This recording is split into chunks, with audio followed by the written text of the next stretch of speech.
The air in the Grand Archive of Memoria was always cool and carried the scent of old data and ozone. Sunlight from the system's star, filtered through a vast crystalline dome, fell in long, silent columns upon endless rows of data spires. Each spire contained the complete history of a starfaring species, a billion stories etched in light. Min moved through the silence with a quiet reverence. Her soft-soled shoes made no sound on the polished floor. She was a junior archivist, her dark hair tied back in a simple, functional manner.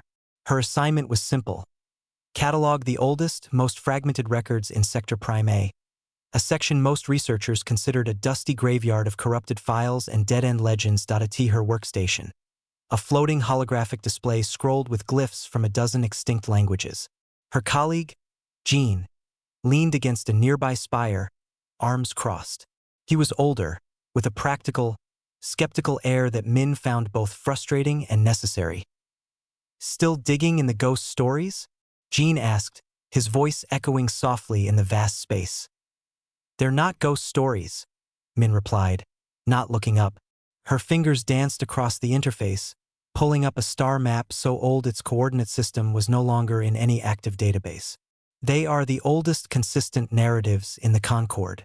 The patterns repeat. A species of immense creativity and parallel violence. Builders and destroyers. They appear in the foundational myths of the Kale, the Ricks, even the aquatic Lyrans. They are always called something different. The Stormbringers, the World Forgers, the Solars, the Humans," Jean said, the word sounding strange and awkward in his mouth. He pushed off the spire and walked over. "Min, they are a metaphor. Every young civilization invents the myth of a progenitor, a wild, passionate, flawed creator, to explain their own origins. It's a psychological archetype, not a history." "Then why do the technological descriptions match?" Min countered. She brought up two fragments side by side. One was a Kelian epic poem describing hulls of gray iron that drank starlight. The other was a Rixian mineralogical record noting an anomalous alloy deposit on a dead moon, with a molecular structure unlike any known production method. The details are too specific for a metaphor. They describe fusion drives, projectile weapons, silicon-based data networks, coincidence layered upon coincidence. Jean sighed. "Our minds seek patterns. You're connecting dots that were never meant to be in the same picture." Min fell silent, but her determination was a solid thing inside her. She had grown up with her grandmother's tales, not of humans, but of the silent guardians, shapes that moved between the stars when hope was lost. The other archivists laughed, but Min listened. She believed in the weight of a consistent story. Her breakthrough came not from a grand myth, but from a tax record. It was a fragmented logistics report from the founding of the Concord itself, over 10,000 standard years prior.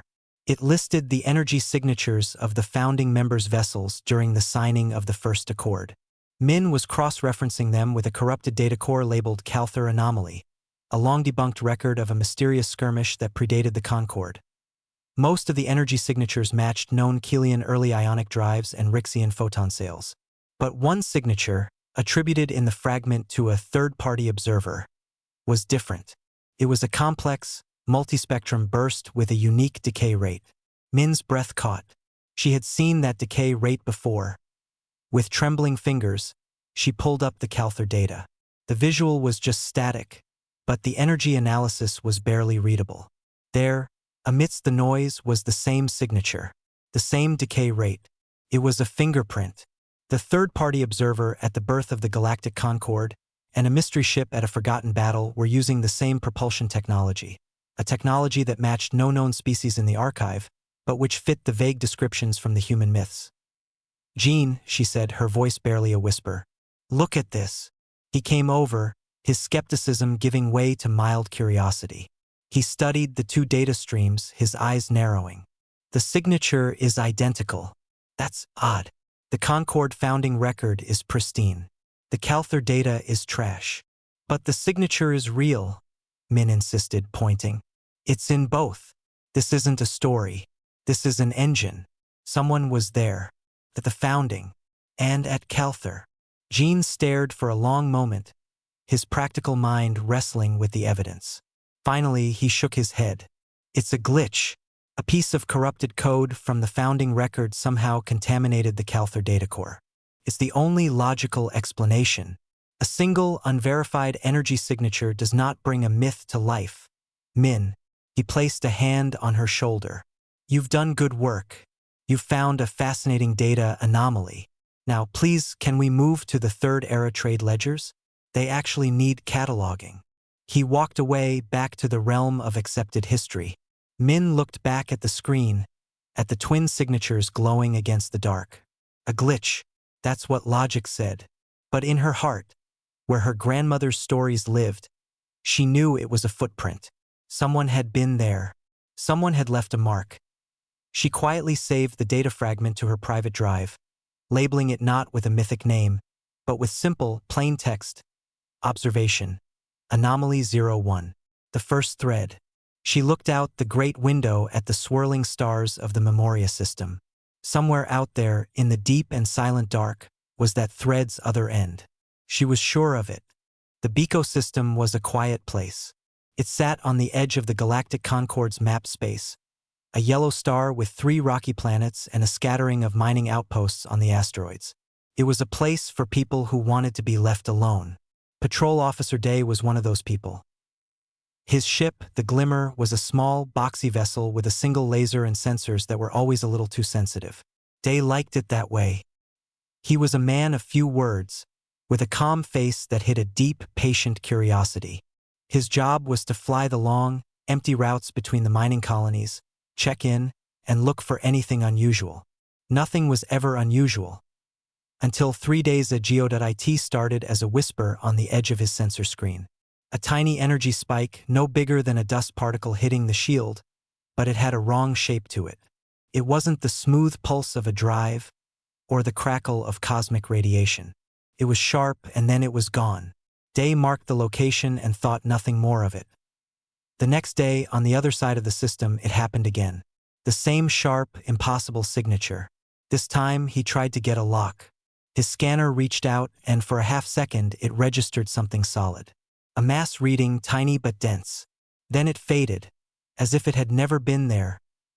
Day sat back in his pilot's chair, frowning.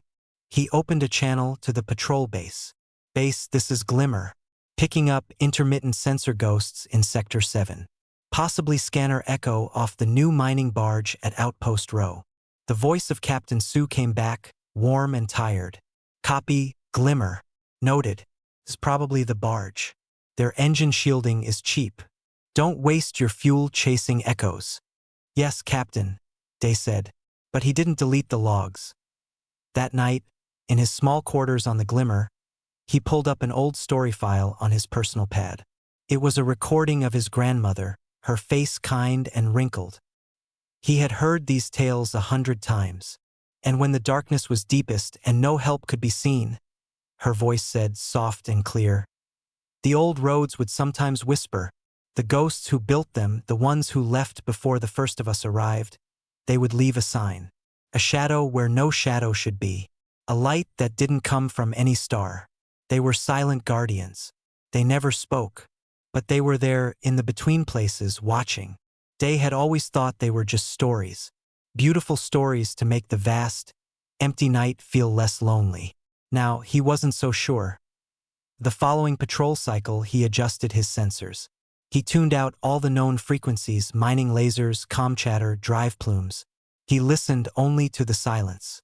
For hours, there was nothing. Then, as he passed the dead moon of Biko 3, his screen flickered. Not a whisper this time. A hum. A low, powerful gravitational distortion that made the Glimmer's instruments stutter for a full second. It felt like the space around him had taken a deep breath and held it. On the screen, the distortion was a ripple, perfect and circular, centered on nothing. Then it smoothed out, and space was empty and flat again. His comlink chirped. It was an automatic distress ping, but it was weak and broken. It was from Mining Colony Theta, a small operation on a potato-shaped asteroid. Any patrol systems are acting on their own. The diggers just powered down and then lights are. The message cut into static. Day didn't call the base. He pushed the throttle forward, and the glimmer shot toward Colony Theta. His heart was a steady drum in his chest. This was not an echo. This was not cheap shielding. When he arrived, the mining colony looked normal from the outside. The lights were on in the habitat dome, but the massive rock-chewing diggers and the ore processors on the surface were still and dark. He hailed them. Colony Theta, this is Patrol Glimmer. Do you read? What is your status? A frightened voice answered, the foreman. Officer, our systems. They just shut down. All the machines. Then they came back online for a minute, but they weren't listening to us. The controls did nothing. The external cameras pivoted on their own, all of them pointing to the same spot out in the dark. Then everything went back to normal. It was like something was looking through our eyes. Day felt a chill. Did you see anything on the cameras? Any ship? Nothing. Just empty space where they were all pointing. Day scanned the area with every instrument he had. He found no ship signatures, no heat trails, no ion traces. But his gravimetric sensor was still picking up a faint, fading tremor in spacetime itself. À signature. The same one from before, but 1,000 times stronger. Something had been here. Something big enough to bend gravity, smart enough to slide into a mining network unnoticed, and curious enough to look through their cameras. He looked out his viewport at the endless starfield. The stories whispered in his mind. The ones who left before the first of us arrived. Silent guardians. Watching. He opened a new, encrypted log file. He didn't write a report for Captain Sue. Instead, he began recording everything. The sensor readings, the gravity ripple, the foreman's testimony. He titled it simply Ghost Log. Entry 1. Somewhere out there, in the between places, was something that was not a ghost. And Day, the quiet man on the edge of everything, was the only one listening for it. Min stared at the blank screen where her archive access codes had once been. The words "Clearance Revoked," "Order of the Galactic Curatorium," glowed a soft, official red. She felt a hollow coldness in her stomach. Around her, the grand archive of Memoria hummed with its usual quiet activity. No one looked at her. It was as if she had already been erased. Jean found her sitting at a public terminal in the archivist's lounge, her face pale. He slid into the seat beside her, his usual skeptical expression replaced by one of genuine concern. They cut you off, he stated quietly. It wasn't a question. An hour ago. No warning. No explanation. Just the revocation notice, Min said, her voice flat. My supervisor wouldn't even look at me. He just said, projects change direction. Archivist. Jean was silent for a long moment, thinking. His practical mind saw the shape of things. It was the data, the energy signature. You ask too many questions about a thing no one wants found. But it's just a glitch, Min said, throwing his own earlier words back at him. But there was no fight in it. A corrupted file. Why would the Curatorium care about a glitch in Sector Prime A? Because maybe it isn't a glitch, Jean said, his voice low. He looked around, then leaned closer. They didn't just revoke your access, Min. They sealed the entire subsector. I tried to pull a standard founding-era manifest from a neighboring file group. Blocked. They've walled off everything even remotely connected to your search. The hollow feeling in Min's stomach turned into a sharp knot of fear. The Galactic Curatorium was the guardian of all history. They did not act like this. Not over a myth. What do? We do nothing, Jean said firmly. They have the authority. We are archivists. We follow the rules. Min looked at him, and he saw the stubborn fire still burning behind her eyes. It was the same fire that had kept her digging in the dust while others laughed. She said nothing. Later, in her small apartment, Min did not follow the rules. She had one advantage. She was meticulous. Before her access was cut, she had downloaded several fragments of data to a private, offline storage bead. It was against protocol, but she had told herself it was for cross-referencing later. Now it was all she had.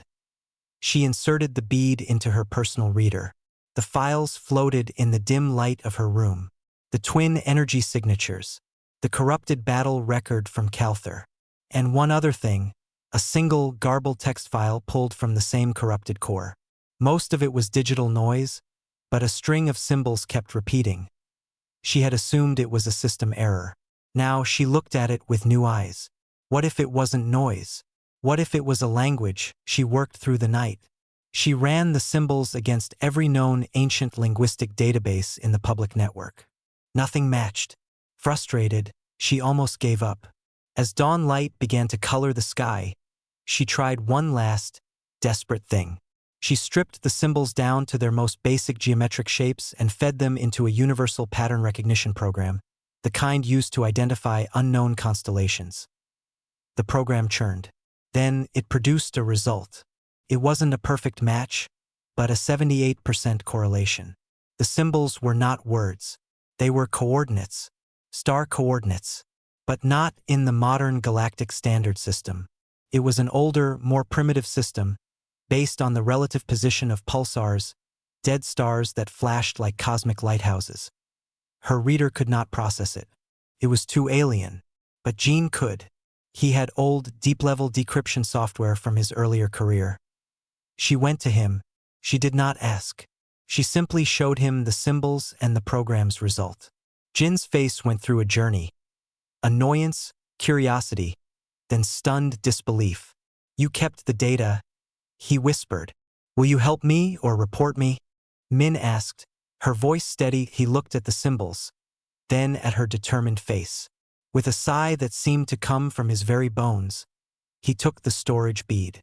"I must be as foolish as you are." He worked at his own terminal, his hands moving with a speed and skill Min didn't possess. He ran the coordinate fragments through layers of translation software, aligning them with historical pulsar maps. Slowly, a three-dimensional star chart began to form in the holographic display between them. It was a small, lonely patch of space, not near any major Concord routes or inhabited systems. It was a quiet, unremarkable corner of the galactic arm. At its center, the chart designated a single yellow-spectrum star. The label was not in galactic common. It was in the same geometric symbols. Jin's decryption program struggled, spat out an error, and then offered a best-guess transliteration. A single, short word. Sol. Min's breath caught in her throat. She knew that word.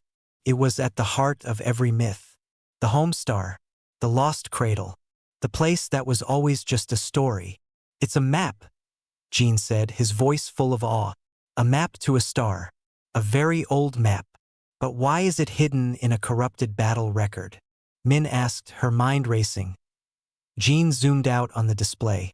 The coordinate lines from Sol extended outwards, not in a straight line, but in a twisting, looping path. It moved through dark nebulae, past rogue planets, skirting the edges of gravitational anomalies. It was not a trade route. It was not a path for normal ships. "It's a trail," Gene realized, his eyes wide. "Or a patrol route. This doesn't show a journey to Sol. It shows a journey from Sol. A long, looping watch through the empty places." They both stared at the hologram, the twisting path of light glowing in the dark room. The myths were not stories of where humans had gone. They were a shadow of where they had been. They were a map of a silent, endless patrol. The fear was still there, cold in Min's stomach. But now it was mixed with a terrible, wonderful understanding. Someone had not wanted this map found. Someone had buried it, labeled it as corruption, and sealed it away. And that meant the thing on the map was real.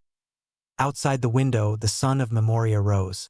But in that room, Min and Gene were looking at a different sun altogether. One that had only lived in stories. Until now. The signal from the Beco system arrived at Concord Central as a routine alert. A mining colony reporting a minor systems glitch and a patrol officer noting sensor irregularities. It was logged, categorized as a low-priority tech issue, and filed away. N01 connected it to the silent alarm raised by the archivists on Memoria. To the Galactic Concord, they were two separate, unimportant events on the quiet edge of civilized space. This was a mistake. The Keelians did not think the Beco system was unimportant. They were a proud, expansionist species, their society built on swift conquest and clear hierarchies. Their ships were sleek, silver, and shaped like blades. To them, the Concord was a talking shop of weaklings, clinging to old treaties. Commander Vextal of the Kilian Advance Fleet studied the beacoscans. It was a yellow star with resources positioned at a useful jump point. The Concord presence was a single patrol boat and some frightened miners. It was not a challenge. It was an opportunity. He did not declare war. He simply moved. His fleet, 10 warships strong, dropped out of faster-than-light travel at the edge of the ecosystem. Their arrival was a shout in the silent dark, a blast of distorted gravity and brilliant energy signatures. On the glimmer, Day's console screamed with alarms. The ghost logs were forgotten. This was a solid, terrifying reality. He opened a channel, his voice tight. Unidentified fleet, this is Concord Patrol Glimmer. You have entered a protected system. Identify yourselves. Vextal's face appeared on the screen, his scaled skin reflecting the blue light of his bridge. He did not bother with greetings. Beco system is under the protection of the Kilian Ascendancy. Your civilian facilities have 1 hour to evacuate. Any military resistance will be met with annihilation. The message broadcast on all public frequencies. In the mining colony, panic erupted. Day sent the emergency signal to Concord Central, but he knew help was days away. He looked at the 10 warships, their weapons ports glowing with deadly light. He thought of the silent, watching thing that had touched this system. It felt like a dream now. Vextal watched the pathetic patrol boat and smiled. This was how a galaxy was won. Through action, not myth. Move the fleet to orbital positions around the primary colony. Target their communications array. Let us show them we are not ghosts from a story. His ships glided forward, powerful and confident. And then, the space behind them began to warp. It was not a flashy arrival. There was no burst of light, no thunderous boom. It was a silent, deep twisting of reality. Space itself seemed to fold, and then dark shapes filled the folds. They came from nowhere, from the empty places between the Kilian ships and the edge of the system. They were nothing like the Kilian blades. They were angular, blocky, and massive. Their hulls were not shining silver, but a matte, non-reflective gray that seemed to drink the starlight. They had no glowing engine ports, only deep, dark recesses. They carried no visible markings except one, faded on every bow. A blue circle, bisected by a single, simple branching shape. There were 5 of them. They were simply there, hanging in the void. Silent. On the bridge of the Kilian flagship, alarms began to sound. Vextal spun around. What is that? Where did they come from? Sensors did not detect any approach, an officer cried. They have no active energy signature. They are reading as cold as asteroids. Target them, Vextal ordered. But before the order could be completed, every screen on every Kilian ship flickered. The weapon controls went dark. The engine readouts flatlined. The navigation systems shut down. It was a complete, silent takeover. One moment, the fleet was a poised predator. The next, it was 10 pieces of dead metal floating in space. Their internal power still on, but every system that connected them to the outside world locked tight. A deep, quiet dread filled Vextal's ship. No one spoke. They could only watch. On the glimmer, Day's mouth was open. His sensors, tuned to see ghosts, were going wild. The new ships were like holes in space, giving back almost no data. But he saw what they did. He saw the Kilian fleet die without a shot being fired. Then, a transmission came through. It was not on a standard channel. It pulsed through every system, every comms unit, even the simple speakers in the mining colony. It was not a voice. It was a stream of numbers. A simple, endless, repeating sequence. 3.1415926535. It played once, twice, 3 times. A perfect mathematical constant. In her apartment on Memoria, Min's personal reader, still connected to the decryption software, chimed. Jean was with her. They had been trying to understand the map. The chime was a priority alert from the program. It had detected a matching signal in real-time broadcast traffic on screen. The number stream appeared.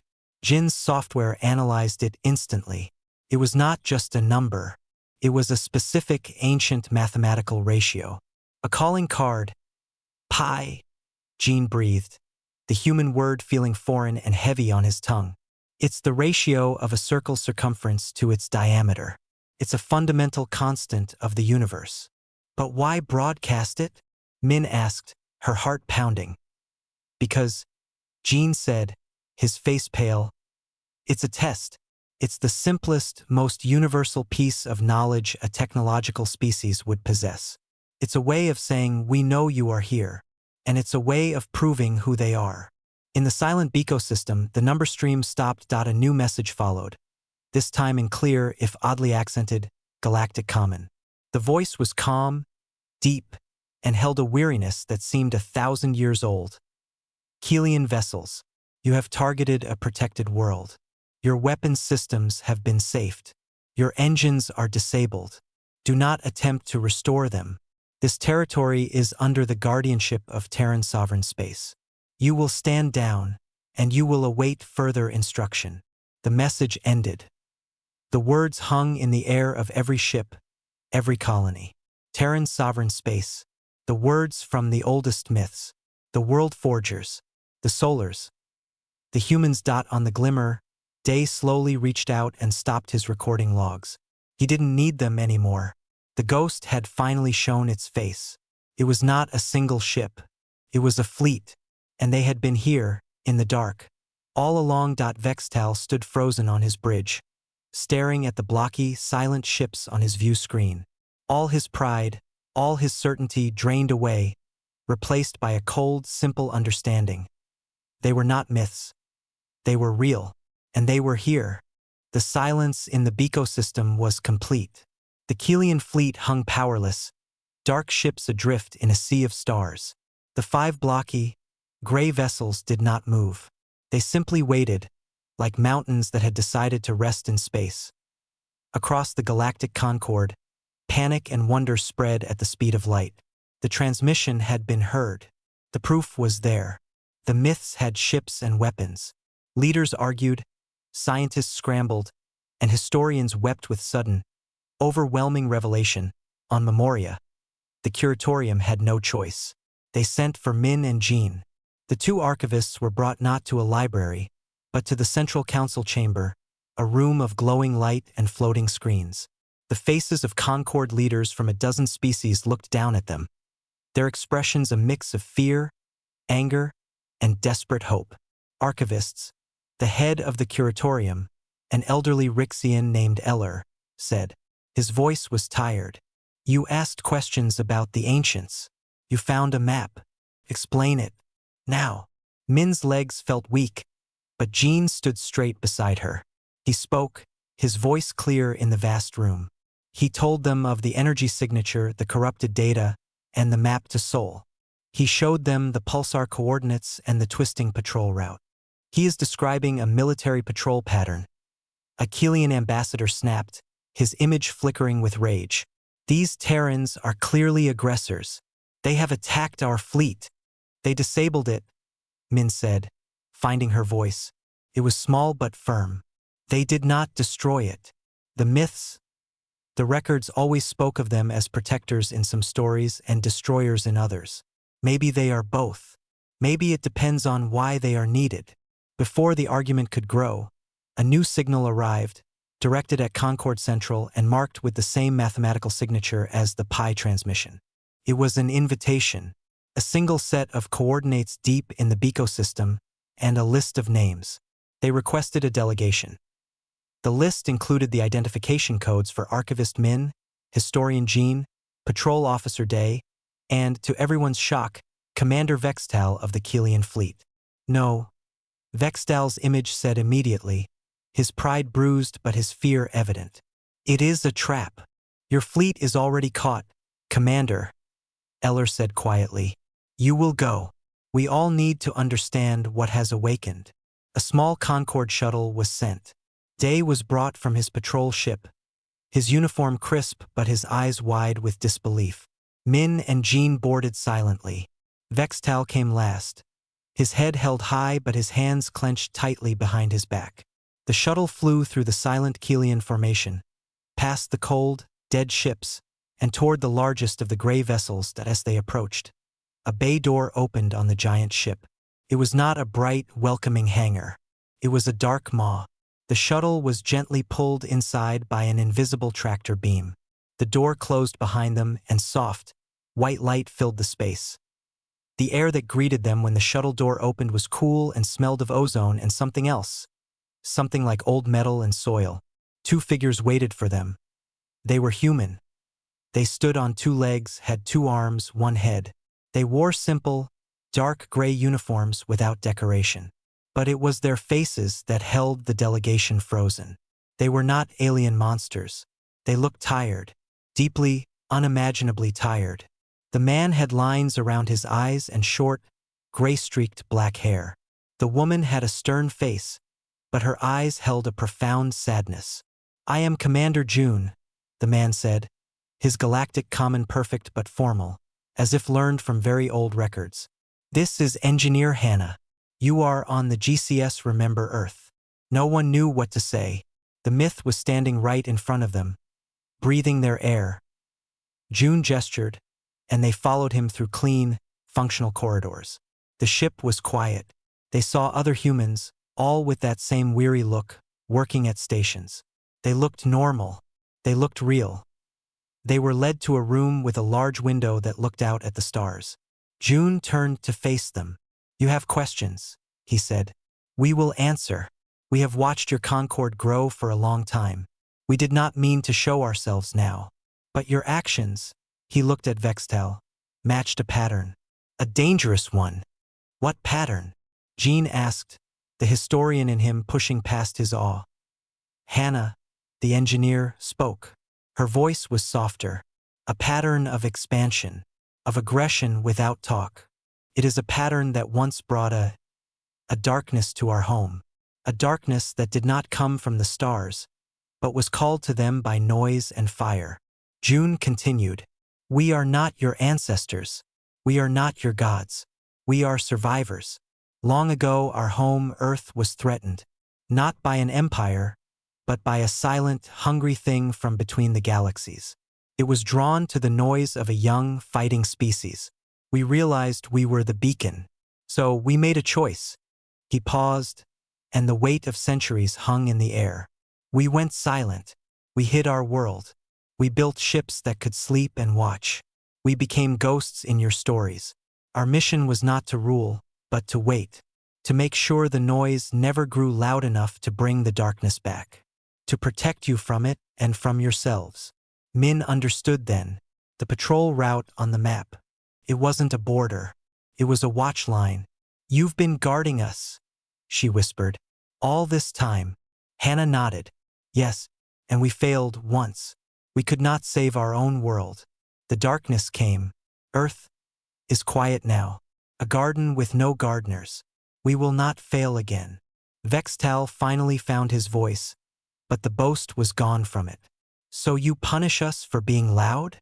June looked at him, and there was no anger in his eyes, only a heavy pity. "We do not punish. We contain. Your weapons are disabled. Your fleet is unharmed. You will be released when you agree to leave. We are not conquerors, Commander. We are a tripwire. A reminder that some fires should never be lit." He looked at each of them, the archivist, the historian, the patrolman, the soldier. "The long watch is changing. You know we are real now. The myth is over. We must decide what comes next. Together." Outside the window, the stars burned, cold and constant. Inside the room, 5 people from a young galaxy stood before 2 from an ancient one, and the universe suddenly felt both much smaller and infinitely more strange. The silence was no longer empty. It was full of guardians, and their long, lonely war was finally coming to an end.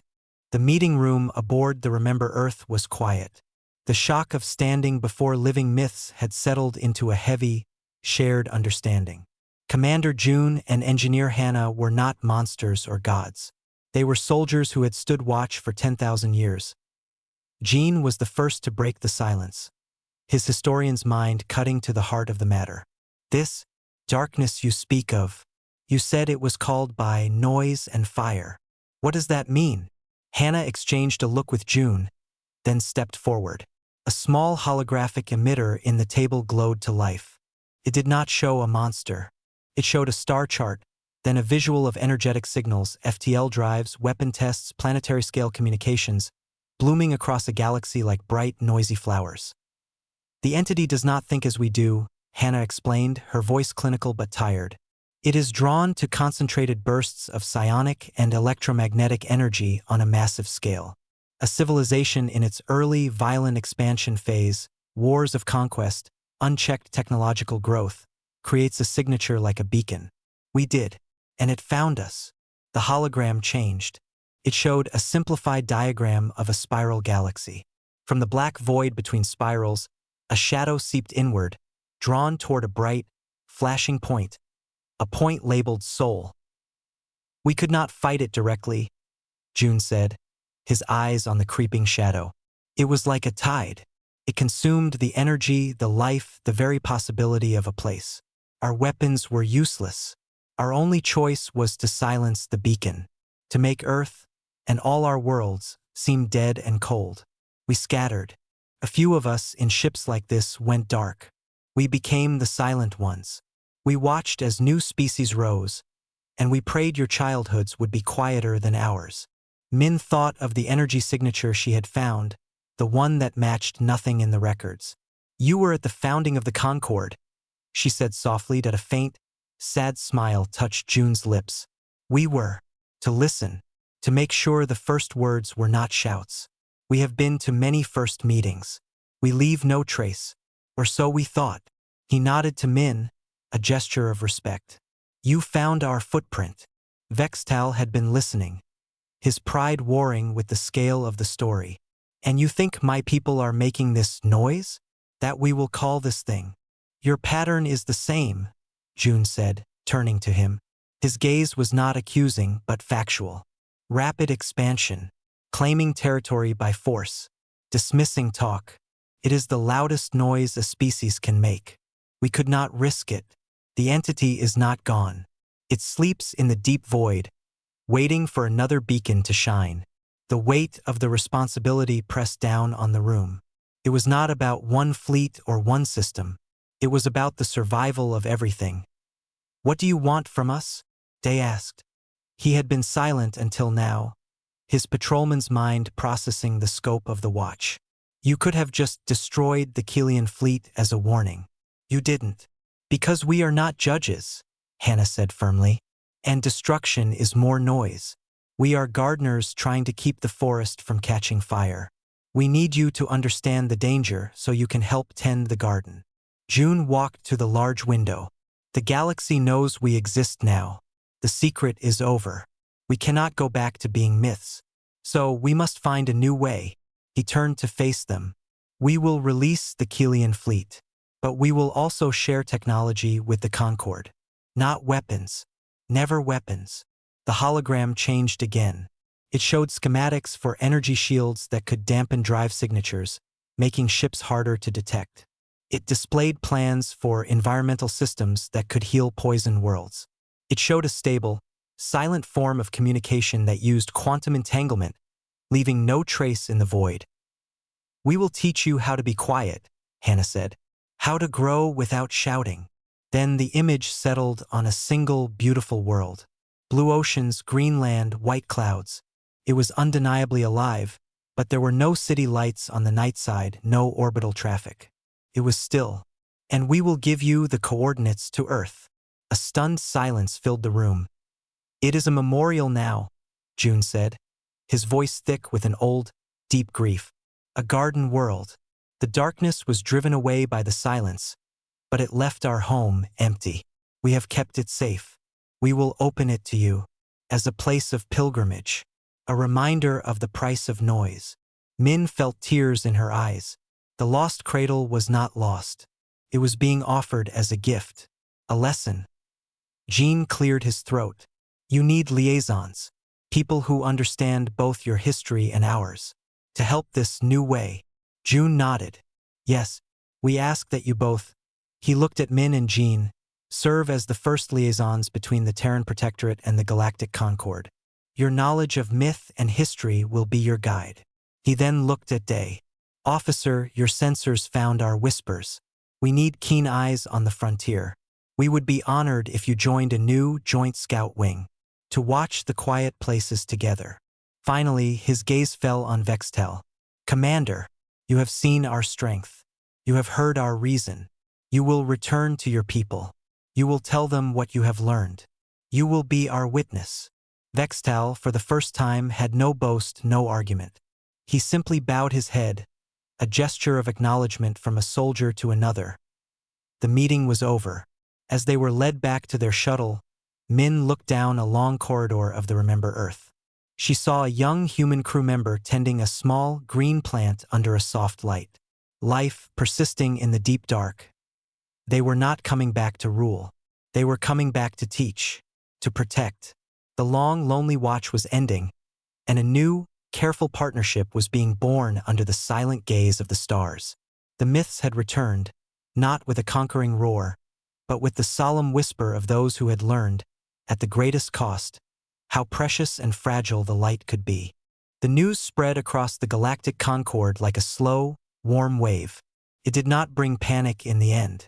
It brought a strange, quiet awe. The humans were not invaders. They were teachers. They were gardeners. And they had given the galaxy a gift more precious than any weapon. A second chance on Memoria? Min and Jean stood in the Grand Archive, but everything was different now. The data spires no longer felt like tombs of dead information. They felt like the first chapter of a much larger book. They had been appointed the first liaisons of the Terran Concord Protectorate Alliance. Their first task was not to hide history, but to help write the new one. They worked with engineers from the Remember Earth to integrate the new, quiet technologies into the public networks. Shields that hid a ship's noise. Communications that left no trace. It was not about making the galaxy weaker. It was about making it safer, smarter, quieter. In the Biko system, the Kelian fleet was released. Their systems came back online without a word. Commander Vextal gathered his officers. He did not speak of conquest. He showed them the data recordings from the human ship. He told them of the darkness that listened for noise. His pride was not broken, but it had been reshaped into something more solemn. He returned to Kelian space not as a defeated commander, but as a stern messenger of a new reality. The story he told changed things. The Kelian expansion slowed. Talks began. Patrol Officer Day stood on the deck of a new ship. It was not the boxy Glimmer. It was a sleek, hybrid vessel, designed with human quiet shield technology and Concord drives. He wore a new patch on his shoulder, a blue circle with a branching tree next to the Concord star. He was part of the first Joint Scout Wing. His first partner was a human pilot named Leo. They did not talk much. They watched. They listened to the silence of the frontier, now shared. 1 year after the fleet appeared, the first pilgrimage ship made the journey. It was a simple vessel, carrying ambassadors, scientists, and historians. Min and Jean were aboard. The coordinates led them through the twisting, silent patrol route from the old map, past nebulae and dead stars, to a quiet corner of the Orion Arm, and there it was. Earth.it was more beautiful than any myth. Blue, green, white, and brown, swirling under the light of a gentle yellow sun. As their ship entered orbit, there was a collective breath held. They saw no cities, no lights, no satellites. They saw forests covering continents, clean rivers like silver threads, and oceans a deep, impossible blue. The air readings were perfect. The water was pure. It was a world asleep, kept in perfect health by hidden, silent machines. A small landing craft took them down. They set foot in a green valley, where the air was sweet with the scent of growing things, and the only sound was the wind and birdsong. In the center of the valley was a simple, clear pool of water. Next to it stood a single stone plinth. Carved into it, in the geometric symbols of the humans and the written scripts of 100 Concord species, was a single message. We who made noise learned the value of silence. We who built alone offer this gift of peace. Tend your garden well. Remember us. Min reached out and touched the stone. It was warm from the sun. She did not cry. She felt a profound peace. This was not a conquest. It was an offering, a lesson written on a planetary scale. Back in the wider galaxy, the change was slow but deep. Ship designs began to change, prioritizing stealth and efficiency over aggressive displays. Disputes were more often settled in talking chambers than in asteroid fields. The story of Earth, the Quiet Garden, was taught to children. The humans did not build an empire. They opened small embassies on quiet worlds, sharing knowledge, always watching the long-range sensors for any sign of the old, hungry silence. On the bridge of the Remember Earth, Commander June stood with Engineer Hannah. They watched the stars on the main viewer. The ship was no longer alone in the dark. A Concorde science vessel, its new quiet shields humming softly, flew alongside them, sharing data. "The watch is different now," Hannah said softly. June nodded. He looked old, but the deep weariness in his eyes had eased, just a little. "Yes, it is a shared watch. We are not ghosts anymore." He thought of the bustling, noisy, beautiful Earth that was lost. He thought of the silent, perfect garden it had become. He thought of Min and Jean teaching in the archives, of Day watching the frontier, of Vextal arguing for caution in the Kilian war halls. The galaxy was learning. It was not perfect. There was still noise, but it was softer now, more careful. The long, lonely vigil of the humans had ended. They had stepped out of the myths and into the light, not as rulers, but as guides. They had given a young, loud galaxy a precious gift, the wisdom of silence, and the chance to grow up without waking the monsters in the dark. June allowed himself a small, real smile. It was a good first step. The myth was real, and the galaxy, for the first time in 10,000 years, was no longer alone in the dark. It was together, and it was learning to be quiet.